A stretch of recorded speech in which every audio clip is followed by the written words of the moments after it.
Run it up, then run it back. Run it up, then run it back. Run it up, run it back. Run it up, then run it back. Oh, we made it to a Monday, ladies and gentlemen. Welcome to Run It Back. Michelle Boogie Cousins is back. The whole week you're stuck with us in here. Yes. I love that for us.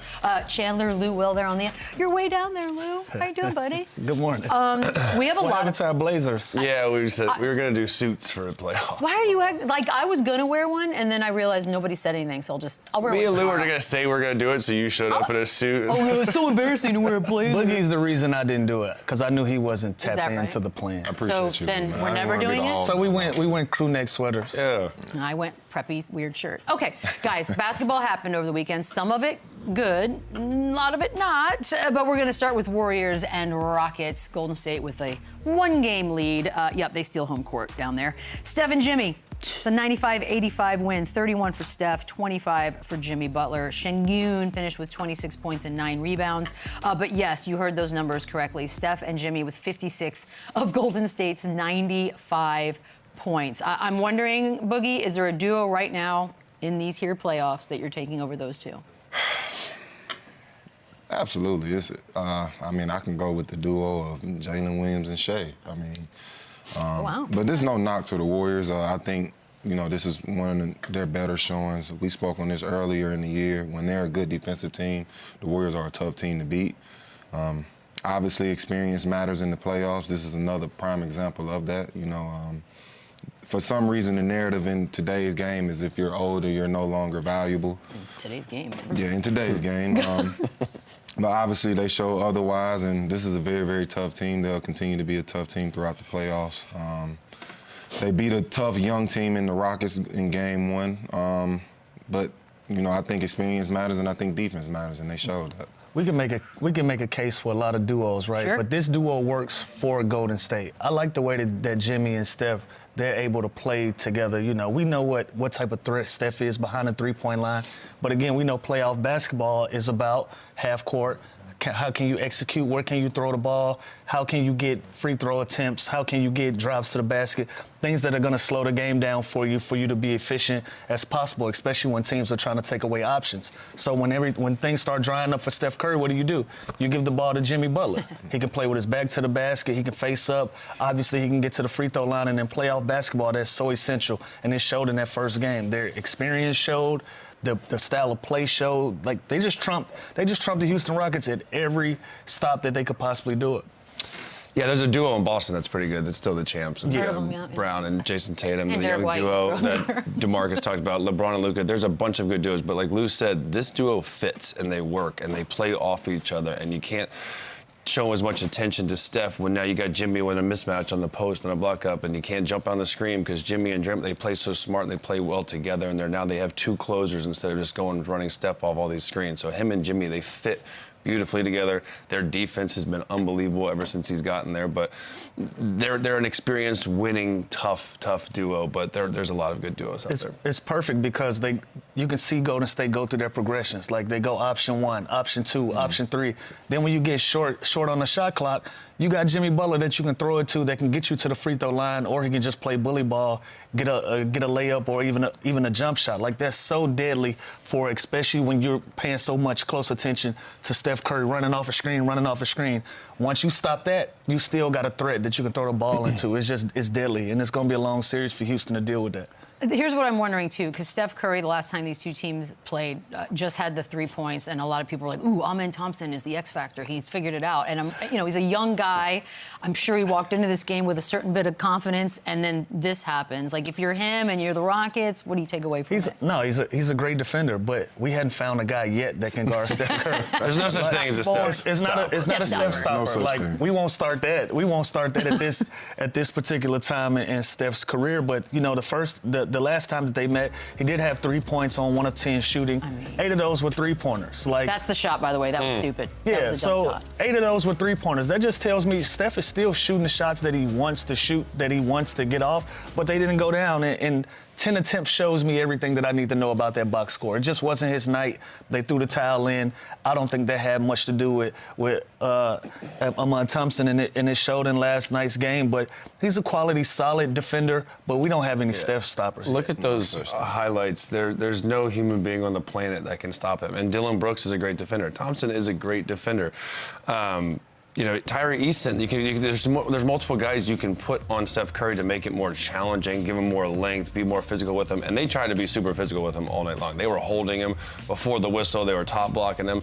They tried a bunch of different tactics and coverages, and it still doesn't work. So I think it is promising that, you know, hopefully it doesn't hit these kind of crazy shots at an efficient level. But, man, there's no such thing as a Steph stopper. That one on the side, Kevin Harlan was like, the physics of that shot don't make sense. Like, it looked like something anybody else would do would be a garbage shot, and yet somehow for Steph, that's the thing. Can we talk Rockets for a second? Because the experience coming in was obviously going to be the underlying factor of what they don't have. 21% from three. Jalen Green and Van Vliet went a combined 7 of 34 from the floor. So I'm wondering, you know, Chandler, bad day.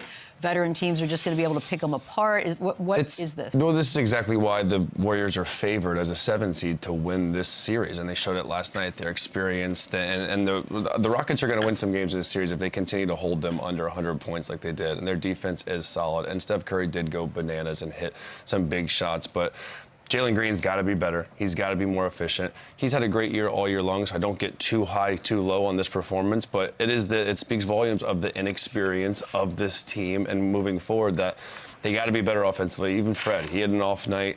Sengun did his thing. He was great. Jabari Smith gave them, you know, some good minutes, but Jalen Green can't just be this high volume, bad shot taking guy in the playoffs. They were better last night in the fourth quarter without him on the floor. That's an issue as one of your main guys. Do they miss, like, I don't want to get ahead of ourselves. This is one game. But if they don't make it, or if it doesn't end the way they probably had hoped it would, what's missing for Houston? Oh, man, I think they actually have a really good problem on their hands. They obviously have their foundational pieces in Sengun, Thompson, and I would even keep a guy like Dylan Brooks. I think those type guys are winning players and championship caliber guys. But they have the assets, they have the pieces to move. They can go get 2 superstars to add to that starting lineup. Holy cow. Why not go get a Trae Young or a Ja Morant to run your point, and then add a guy like Kevin Durant?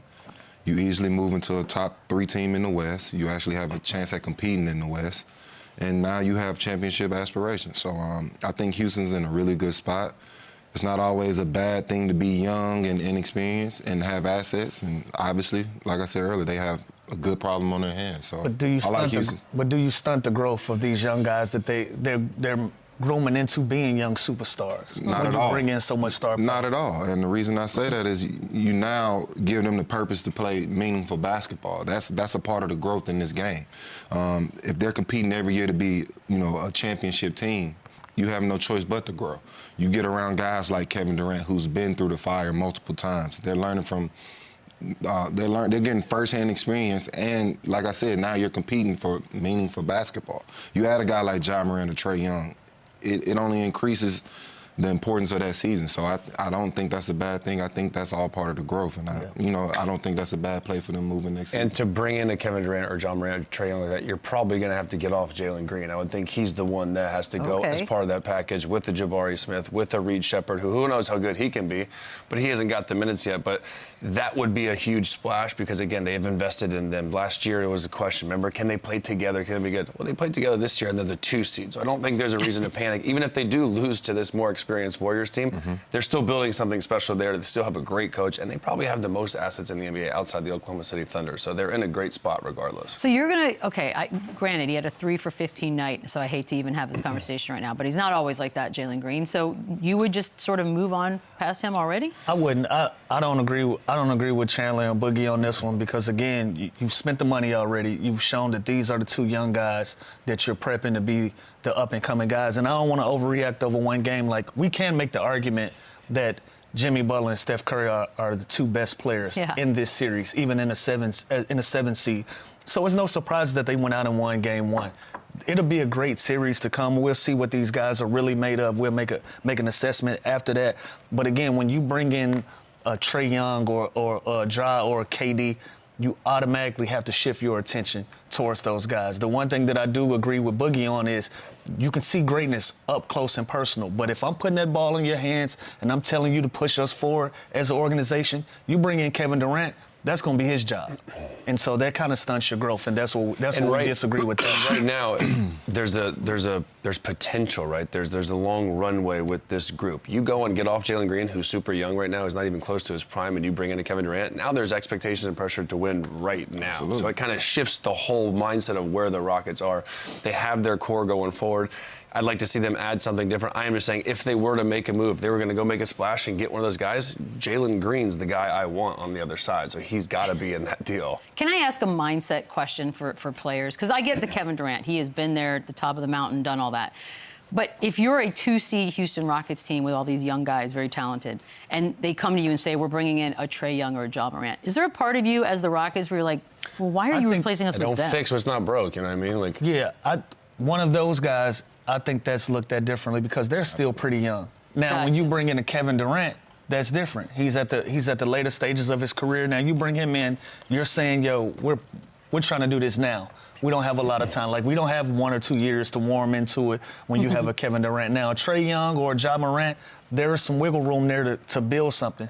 But you show a different side of yourself, like when you bring somebody in. Again, these guys are the 2-seed at the end of the day. Yes, they lost game 1, but they've shown you we have enough in-house now to compete at a high level. And also, you've worked so hard for all these assets. You're really just going to give them up for the opportunity to win in the next 2 or 3 years with a Kevin Durant. It's fair. It's a problem to have, but it's a good problem to have. When you have all that, we haven't even talked about like Cam Whitmore. Like he's someone that people would want. So that is a great situation that they have, win or lose. Again, there's a reason why they're underdogs in this series as a 2-seed. I mean, but we talk about them being a 2-seed. Is that not some type of form of pressure of competing for a championship? If you're the 2-seed in the regular season. That's what I'm saying. They there already. All right, so why is it now looked at as taking a step back if you bring in guys? I mean, obviously the purpose is to win the championship if you're the 2-seed in the West. Right. So now at this point, we bring in a Kevin Durant, we bring in a Trae Young or a Ja Morant. Is that because if I'm a young player, I'm like, what is Trae and Ja done? Well, again, you just said it. They already competing for a championship in the position that they're in. So if it don't go there, let's say they get out of this round or whatever, and you go make a big splash like that, what confidence are you instilling in the guys that you had already? These guys that you developing the confidence is the guys we're bringing in. We're bringing in top-tier guys. But I'm gonna have to. Everybody ain't gonna make it, Boogie. We ain't worried about everybody. We worry about the guys that's there. But also worried about everybody. Boogie's heartless. I don't care about the 2-seed right now. This sport is heartless. Are the Houston Rockets a championship team this year? No. So the 2-seed means nothing, right? It means they had a great season. They're not a championship team this year. I think they're a really, really good regular season For sure. team. I think they're full of potential. They're great. But potential doesn't win championships. Production does. And that's what they're going to bring in with a guy like Kevin Durant, Ja Morant, or Trae Young. Production. I don't know about that. Okay, so that's... Yeah, I'm going to let it go. That's that. I mean, well, look, we got the rest of the week. They're going to play again, so there'll be more to talk about. And by the way, the minute they win the next game, it's all square. This conversation. It's okay. And then Jalen Green's safe. Once he has 40. Jalen Green. That's the beauty of the system. So that was a home court stolen situation. We got another one out here in Los Angeles with the T-Wolves coming to town, taking care of business against the Lakers, 117-95. Jaden McDaniels finishes with 25 and 9. Ant, 22 points. Naz Reid, 23 points off the bench. They had 21 threes, Minnesota did. Yep, that's a franchise playoff record. Luka did have 37, but the score is the score, Boogie, and I'm wondering how embarrassing a loss is that to come out and do that in the first one? I mean, obviously, it's embarrassing. Nobody wants to lose at home like that. But it is one game. It's also the Lakers with, two guys that we've seen do this at a high level many, many times in LeBron James and Luka. So is it time to panic? Absolutely not. But no one wants to start their series off in that way. Obviously, you want to set the tone early, jump out early on teams. But I don't think this is a moment of panic. I think we'll see a better showing from the Lakers. I definitely think we'll see a better showing from LeBron James. And, as far as Luka, was Nico wrong? Was Nico wrong? Well, we picked. Yes, because he's in Cancun right now. Nobody goes. I mean, we did pick this series to go 7 games, though. We picked this one to go 7 anyway. But Luka has 37 and 1 assist, and they just blown lost out. by Like, 30 what does that to the mean? Grizzlies. How good is their defense now? The Mavs. I mean, yeah. How dare you? I mean, it's basketball. I think the Timberwolves were a more physical team. They had 6 different guys that at least make 1 3-pointer. You got 23 points off the bench in Naz Reid. Jaden McDaniels did his thing. He was a presence on both sides of the ball. They got 25 points out of him. Like, they played the game that we thought they were capable of playing. They went in there and won. And I love the messaging coming out of Minnesota all week. They knew they were the underdogs. They owned it. They repped it. They wore it like they were proud to be the underdogs. Then they came in LA and they represented and they did just that. They were the more physical team. They played faster. They played harder. On every missed shot that the Lakers missed, they ran every single time. Mm-hmm. They weren't scared of these guys. And we know that LA can play a lethargic game sometimes. They like to walk the ball up the court, get into their sets. They'll take their chances in the transition as much as they can. But Minnesota just trumped them and had a better game plan in game 1. I'm sure these guys they'll retool and come back and make their adjustments. But you got to give credit to Minnesota when it's due. And this is exactly why I hated this matchup for the Lakers, because Lakers are really good small ball. They're really good when they put LeBron James at the 5. The Timberwolves are better with their small ball lineup. They put Naz Reid at the 5. They put McDaniels at the 4. They offset everything the Lakers do great when they take Rudy Gobert out and they go small. So what they do best is also what the Timberwolves do best, and they defend better, and they get out in the fast break and score more points better. They had more second chance points. They had more points in the paint. They dominated them in the fast break. They killed them every category offensively. And they can slow them down, defend, and switch everything and be physical with them. So I hated this matchup from the jump from them, but they do have to be better defensively. I think they shot 51% from the field and 50 from 3. You're gonna win. You're gonna win most games when you shoot that high of a They clip. play with purpose. Yeah. They just play with purpose. They knew that their backs were against the wall. They knew they were the underdogs. And it's nothing like going on the road and just believing in yourself and having that us versus everybody mentality. And that's what you saw. And again, they got a lot of great production on the offensive side of the basketball from guys that you particularly wouldn't expect them to give you the numbers that they gave you. Now, do you expect McDaniels to have another 25? Probably not. But on the defensive end, he's still going to be there. Mm-hmm. He's still going to be a hard-nosed defender, still going to make it difficult for LeBron or Luka, whatever matchup that he get. And when they go to small ball, they got a lot of like-sized guys that can guard at those positions to keep fresh bodies on Luka and LeBron. And that's what they showed. I don't know what kind of sorcery this is, by the way, but WrestleMania Night 1, that's right, shout out. There were 2 dudes holding a Naz Reid giant sign the entire night, and then he comes out with 23 points. So that's chef's kiss. JJ Redick, obviously, this was not the outcome that he was probably hoping for. Magic Johnson also came out, was a bit critical of Redick, saying that he didn't do a good job in the first game. There were no real adjustments that were being made, and JJ said they weren't ready for the physicality, Lou. I don't know how that happens, or is it just a nice way of saying the team was soft? What does that mean? That can be a nice way of saying that. But again, they just didn't meet the level of intensity that Minnesota brought. And I heard it in Ant-Man's voice when he said that everybody expect us to lose. I get that. When you have somebody look straight in the camera and say, "I get that," that should ring the alarm. Like that should show you some red flags. And again, when you say soft, I feel like Minnesota just played with purpose. They wanted all 50-50 balls. They didn't allow offensive rebounds to be a factor in this game. They gave them 1 shot at the rim. Those are the small details in playoff basketball that wins you games, and they were able to do it. Do you follow Magic Johnson on Twitter? He's amazing. You gotta give him a follow. It's unbelievable, the stuff he puts It's worth on. it, Boogie. It's totally worth it. I recommend. It's ridiculous. Some of it's just matter, like the sky is blue today, and I love every time he does it. It's fantastic. No, what were you going to say, Lou? Oh, not you. You weren't talking. Chandler, you were about to say something about that. No, again, I just think this is a matchup nightmare for them. I think what they do best is it kind of offsets them. And we talked about Julius Randle having a big series, but then Jaden McDaniels steps up, and then Naz Reid goes bananas. And again, Julius Randle also had 7 turnovers. They can be better, too, which is scary for the Timberwolves. So the Lakers are going to clean things up just like these other series. They lost home court. They go win game 2. It's all square. It's all back. So there's no reason to panic now, but this is definitely eye-opening. I just don't know as a team how you're not expecting their physicality. Like, you planned for this, you played them all year long. This is who they are, so that to me is doesn't add up. That doesn't make sense. I think it also shines a light on what the Lakers have been missing since this trade has went down, which is bigs. Obviously, the Minnesota Timberwolves have plenty of bigs that they can, you know, continue to go throughout the game. And with the Lakers, that's something they really lack. And also with lacking bigs, they lack experience with the bigs they do have. So I can see that also being a glaring problem with them moving forward.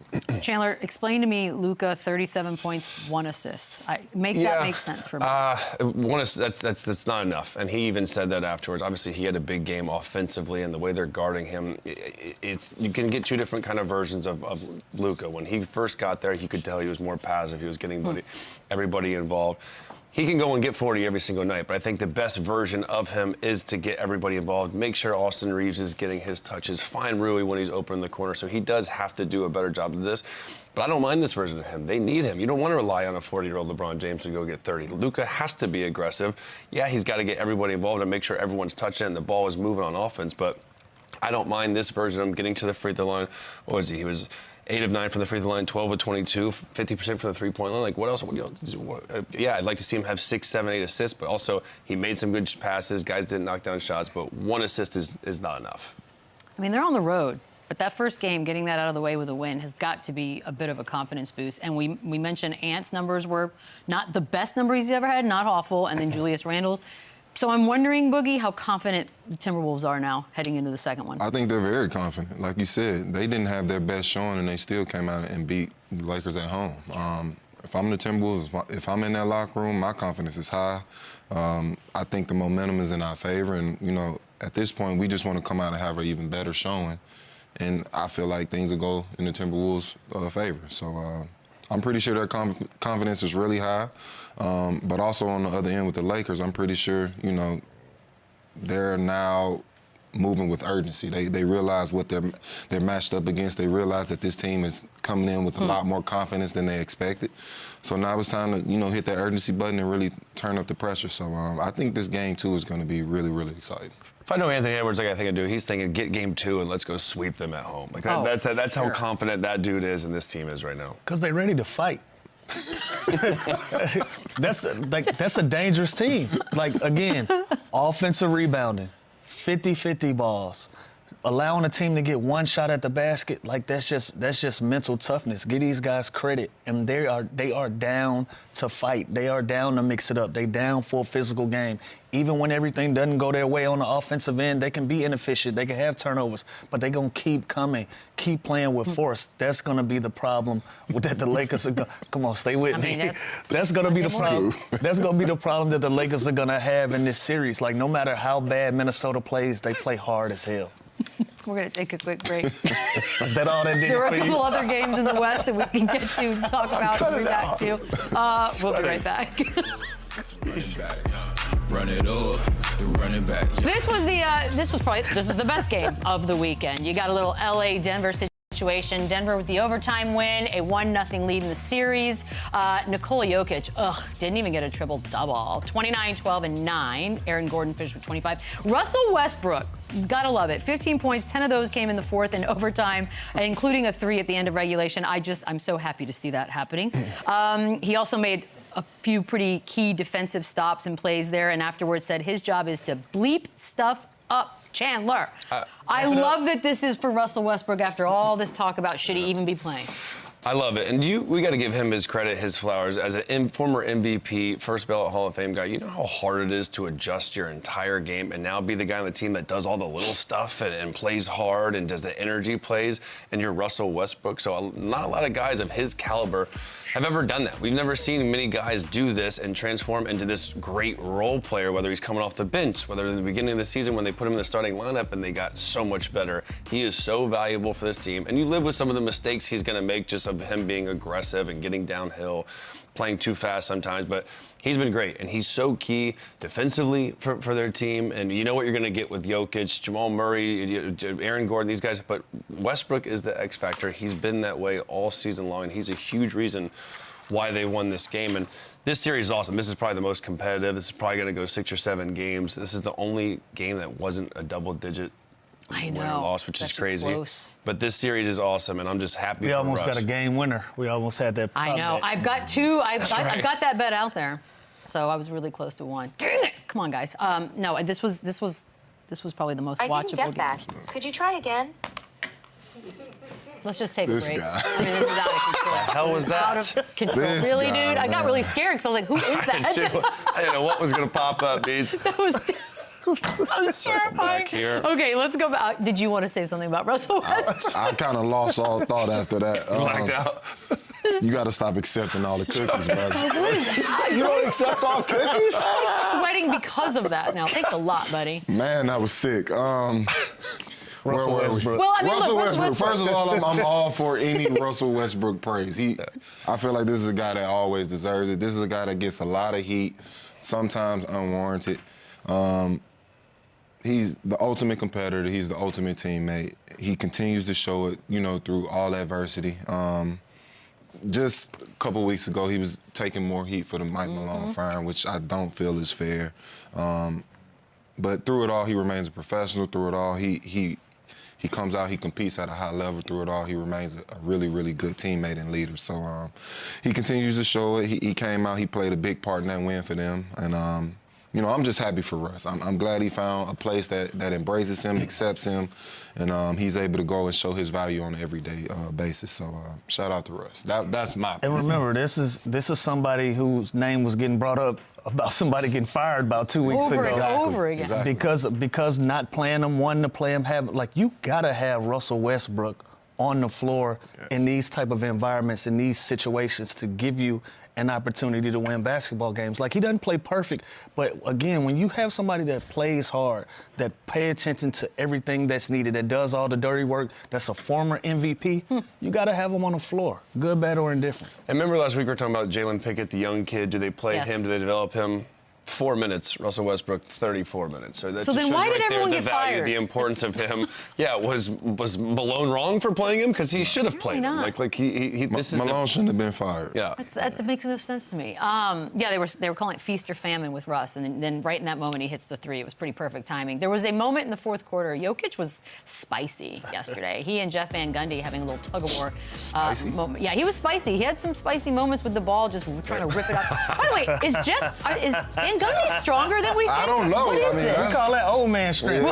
It is crazy Jokic could have took the ball from him. How? But you know, if we do this, it's delay a game. Was this not a delay a game? Chandler, for you coach? never heard of old man strength? Yeah, of course I That have. is some real. it's Is he holding With that a- basketball listen, the same way he was holding he's the the long one- Jeff Van Wait, Gundy, listen, that's- with a straight face. He didn't budge at all. Is big Jokic fella. weak or is Van Gundy? I mean, Jokic's actually getting his legs involved. So, I mean, I'm so Jokic lost. is trying. yeah.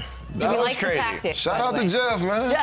That's what I'm saying. That was impressive. Look at facial like- expression doesn't change. Yeah. Okay. He might be a serial He killer. looked Jeff him in Van his Gundy's eyes. scary. He looked him in the I eyes. see my boy JP. He had a little tug on the ball too. Shout out to JP. Everybody's just chaos.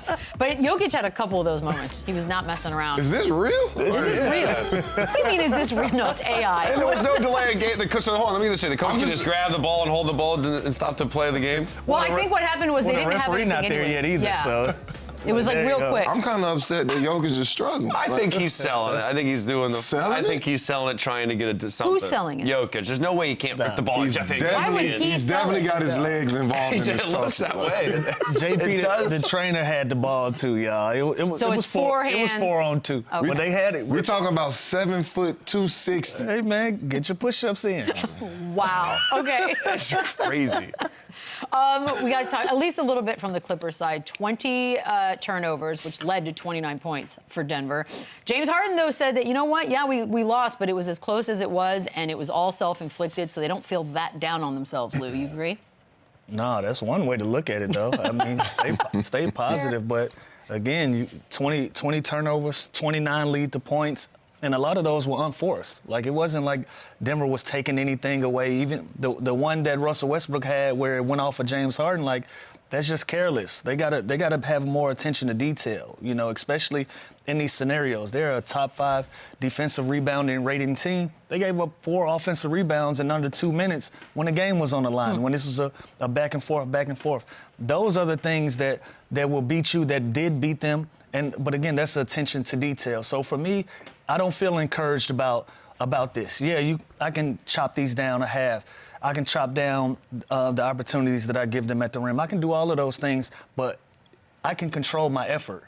So with that being said, no, I don't feel encouraged about this. This was something that we should have paid attention to from the beginning. I'm sure they'll make their corrections come game 2, but I don't hang my hat on being confident in that part of it, no. I think that at least they think they did enough to win the game. You know what I mean? They know they can compete. They know they can go back and clean some things up. And like Kawhi Leonard had 7 turnovers. If he has 5, they probably win the game. Norman Powell had 4 turnovers. So if there's not that careless with the ball, and again, you have to give Denver some kind of credit for being physical, making them play a little faster than usual. But a lot of these, they were shot themselves in the foot, which is what I think James Harden is saying. Like, that's why I'm beefing. That's why I'm fighting that. Right there. Like, we win the game. These are unforced turnovers. It wasn't like Denver was doing anything to speed them up. A lot of these were unforced turnovers, and they're running out and getting and scoring points on them. So that's just telling me there's no attention to detail now. So again, will they correct these things? Absolutely. I think that was a very winnable game for the Clippers, and they let it slip away based on just being careless with the basketball. Yeah, they can have confidence in knowing that they can clean those things up, but if you didn't do it the first game, and it was unforced turnovers, what happens when they ratchet that pressure up? What happens when they start jumping into the passing lanes? What version of this team do you get from there? I'm really bummed, Lou. I feel like that was a chance at one of the game winners we needed. So if we could get that was the only one. Stop. No, just for this series. Oh, yeah. I only have it for this series. Just come on, make it happen. All right, we're going to talk about this next game, although I don't know what there is to say. Thunder Grizzlies, a 51-point loss. It's the 5th largest margin of victory in postseason history, not the kind of history you want to make. Jalen Williams with 20. Chet had 19. John Morant had 17. SGA only had 15 points, y'all, and it was a 51-point blowout, Lou. If you finished watching this, good for you. What do you make of this? I just don't see the Grizzlies really having that much offense. I mean, outside of Ja, outside of, Triple J, I don't really see the offense, in this series for them. Obviously, OKC is a monster. They've shown that all season long. They've been in this position before, so that's one thing. But when it comes to Memphis, and Ja was quoted saying, they'll never play that bad again, which I can agree with. But I just don't see them getting the game in this series, to be honest. Not after that. Not after that showing and just seeing how this team is put together. Outside of Ja, I just don't really see what their scoring options are. I'm not that confident in Baines. I think he's a good player. I just don't see him putting them over the hump. You think he's a good player? I think he's a good player. Yeah, absolutely. I don't think the Grizzlies will play this bad again, but I still think the Thunder will play this good. Said. You know what I mean? They might not play as bad, but the Thunder are good and they are consistent and they Shea didn't even play well. Didn't even need him. It did not even need him. And this also just shows you that the whole narrative of the time's off. Could that hurt them? Will they be rusty? No, that was the opposite. They were fresh. Their legs were fresh. They were so hyped, ready to go. And this game, dude, it was 6 minutes to go in the third quarter. I can't. 50, 40. It was nuts. I'd never seen it. I had to do it. math so many times. It was crazy. I was like, this is stupid. It was crazy. This team just never ceases to amaze me. And we keep talking about their youth and all this stuff. Like, they are poised and primed and ready right now. The worst type of team you can play is a team that's quiet and confident. Yeah. Like, they had no hoopla going into the playoffs. They even asked SGA about some things that were being said in the media, and he brushed it off, said we can care less. We don't really listen to a lot of outside noise. We're just excited to get back on the floor. And they showed it. Like, this is a very mature, young basketball team, and they dangerous. That first outing, if anybody made a statement this weekend, it was OKC for sure. Like, a few teams got their games and made some surprises, but there was no surprise about the effort that OKC gave over this weekend, and they put a lot of people on alert. I wonder if Mavericks were sad or if they're like, good, I'm glad we're not dealing with this. I can't figure out what they must have thought. We're gonna take a quick break. The Eastern Conference also had some games we want to talk about as well when we return. Run it back, run it up. Running back. Well, it looked like it was headed towards something. Detroit came out to play, and then it wasn't. Knicks with a 21-0 fourth quarter run. They beat the Pistons 123-112. Jalen Brunson, 34 points, 8 assists. Cat with 23. Tobias Harris had 25 points. And Cade with 21. He was 8 of 21, 12 assists. They were up 8 in the fourth quarter, Detroit was. And then the Knicks, as I mentioned, the 21-0 run there, Chandler. How much of this is Knicks' experience and how much is inexperience on Detroit's side? It's a little bit of both, and they're sick they didn't get this one, because if they get this win, it completely changes this series. It puts all the pressure on the Knicks, and they had it. And you look back at this, they were up 8 or 9 points in the fourth quarter, and there was this complete meltdown. They didn't take care of the ball. much as I praised Cade Cunningham all season long, he looked rattled in the late. He had made some careless turnovers just completely on him, just making errant passes. And it just kind of shows the inexperience where the Jalen Brunson, the Karl-Anthony Towns, OG, they were great down the stretch, and that run campaign was unbelievable. So I think they know that they can play with him. They know they can still win this series, but man, that just completely shifts everything if they win a Sky Game 1. It looked like we were headed towards something in the Garden. Like, it got really weird, and the energy was very quiet in there for a second, and then campaign 11 of 14 points in the fourth quarter. They came for him. The problem is, too, you get 25 from Tobias Harris, you get Beasley 20, and so you get not the best game from your best player, Cade Cunningham, and you still don't find a way to win this game. That's where it hurts the most, because you don't know if you're going to get that kind of production, again, the rest of the series from those other guys. This is one you should have won. And I think something that the Knicks found as well, like, Campaign did a great job on Malik Beasley. Malik Beasley did a lot of his scoring when Campaign went out of the game. So if I'm Tibbs, I'm looking at this film and saying, maybe I mirror his minutes just a little bit. I know I'm a rotation guy. I'm going to stick to my guns. I like my rotations how they are. But when Malik Beasley is in the game, let me throw Campaign out there to give him a headache a little bit. Because, again, he was guarding him, getting him frustrated. They jawing back and forth. The minute Campaign goes out, Malik Beasley hits 2 3-pointers in a row. So that's something that you can also look at the film if you're the New York Knicks and see where you can have some success as well.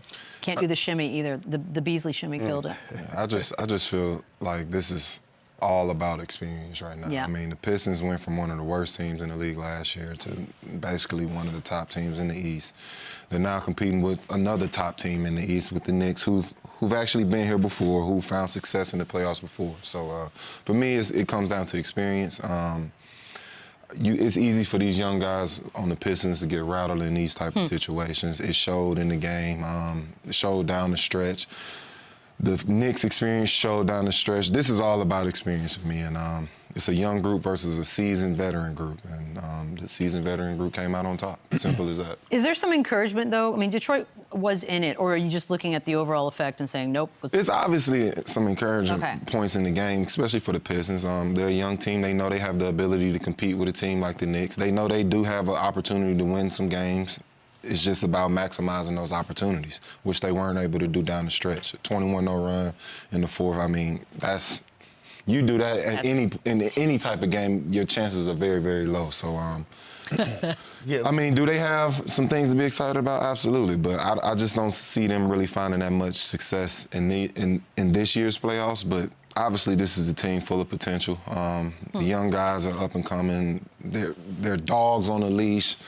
I like this Pistons team. I don't see much success this playoff. They just gotta get back in the trenches. I thought they got comfortable with having a comfortable basketball game, and the first time that they got punched in the mouths, they didn't know how to react to it. That comes with the inexperience. But again, they got veteran guys in their leadership. You got Beasley over there.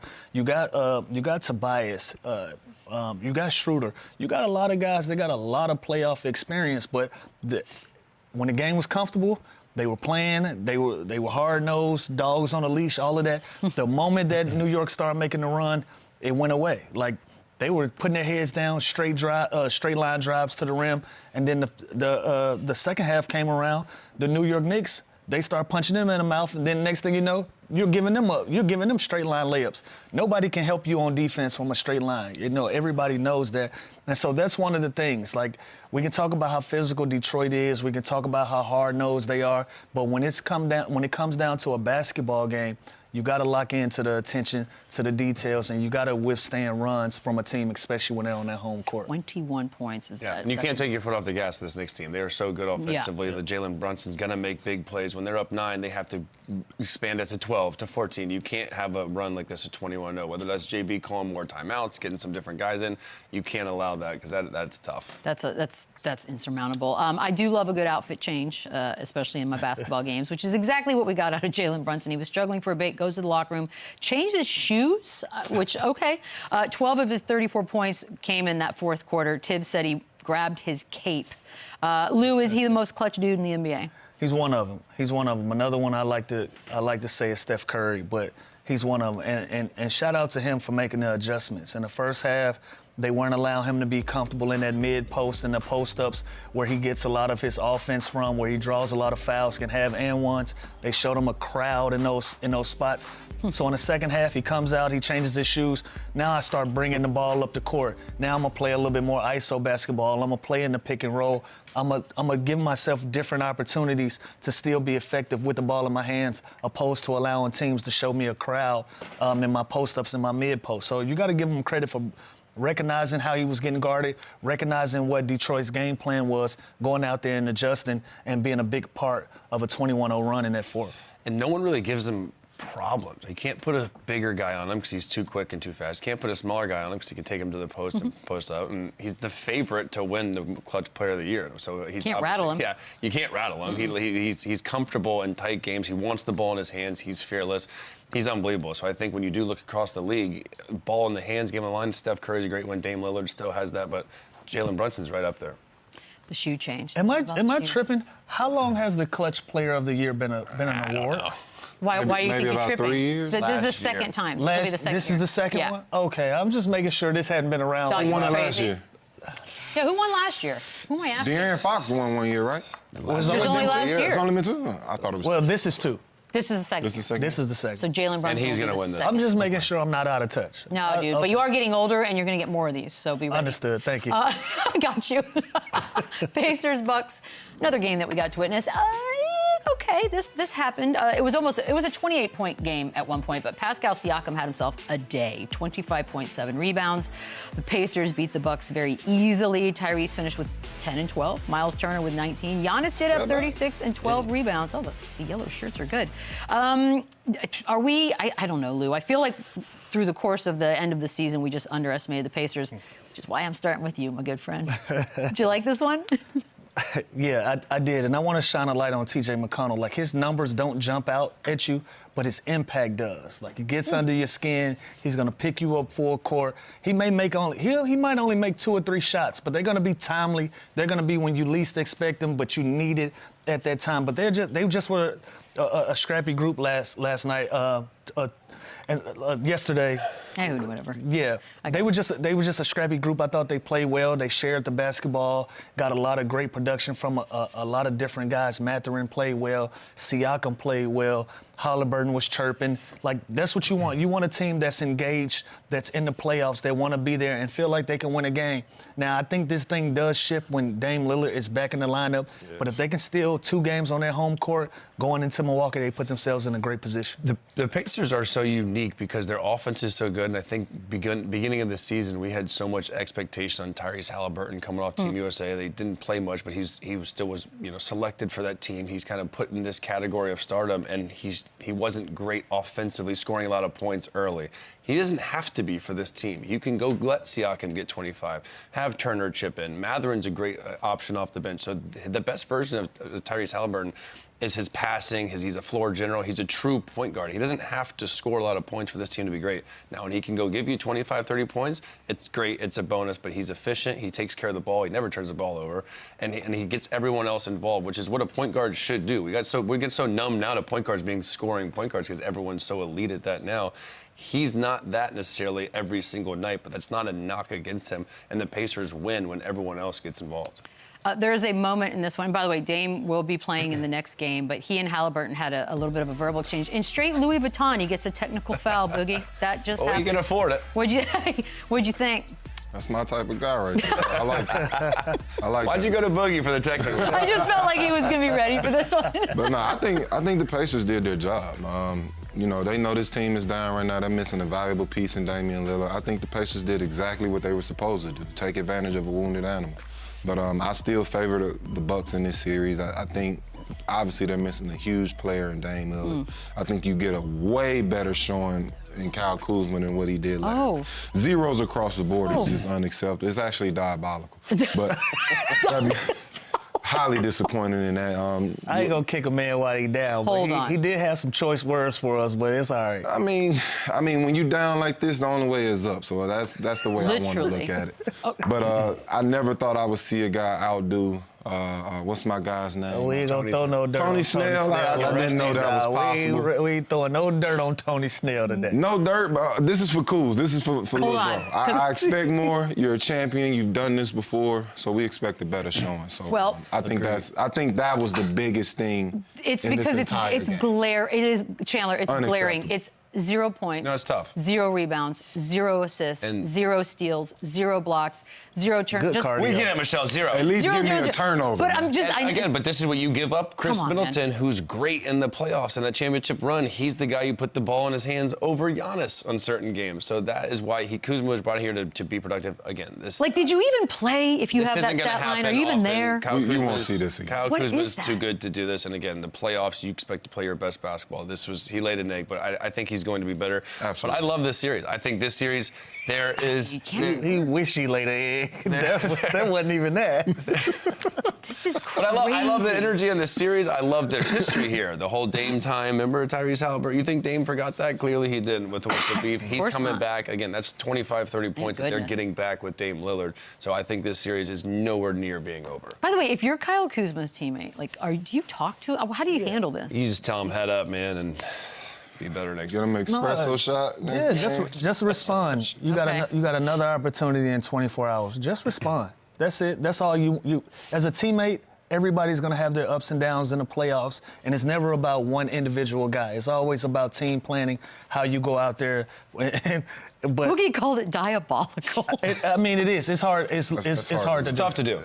That's really hard to do. But almost again, you don't. It's happened. It's over with. If you're his teammate, fair. you don't harp on it. Get ready for the next game. Make an impact, and that'll be. And they need him. They need him, absolutely. need him to do what he does. We got to take a quick break. Some more Run It Back on the other side. Run it up, then run it back. Run it Celtics did beat the Magic. No worries there. But there was a moment here. Whoopsie. KCP with the flagrant on Tatum. Are we good with the call, Lou? Let me put See it my. again? I don't even think it's flagrant. No, that's not flagrant? That's a common. That that's was a called common foul. flagrant. That was called a flagrant foul. It was. It's crazy. Oh well, you can grab his arms a little bit. You can make a case for that. But no, this playoff basketball. I think that's just a good hard foul right there. Okay. There was nothing dangerous. I think obviously was the fact flagrant? that he went down and I guess he was hurt. This is the problem now. If you milk it and you stay down like that, that helps them go review it and that changes kind of the narrative of a flagrant foul versus a regular foul. But it's not flagrant, man. There was no malicious intent. He didn't. Yeah, that's that's weak. Maybe we should have talked about Missoula telling the trainer not to go in. That might have been the better conversation. Missoula's right now screaming, "Get up!" Get up! I've had coaches like that back in the day. That's why I am the way I am. I can't agree with this one. This bad. Not a flagrant. This isn't a flagrant. I mean, even with KCP and his history, he's not known to be a guy to go out and try to harm people or be malicious. Like, this was a bad call all around. I don't love that. can't agree with I don't this. love that it's his right hand though. There's Jason Tatum. If you happen A little to be, banged up. But he's fine. X-rays negative, all that. We'll see, but I don't know if it's lasting effects, by the way. And yes, the Cavs did when we continue to disrespect Cleveland by only giving them one sentence. At the end of the show, did anybody have a memorable moment that stood out? For which? Any of it? Shout out to Jaden McDaniels. Yeah. I think he was the best player of the weekend. 11 from 13 from the field. Defended his ass off. Great start to the series. I agree. 25 points, 11, 13, 3 for 3 from the three, and locks up all game long. He's got to continue to be great. I don't have a player. I'm going with OKC as a whole. As a They whole? came out, they set the standard, they made a statement. I'm going with OKC. Be back tomorrow. then run it back. Run it up, then run it back. Yeah.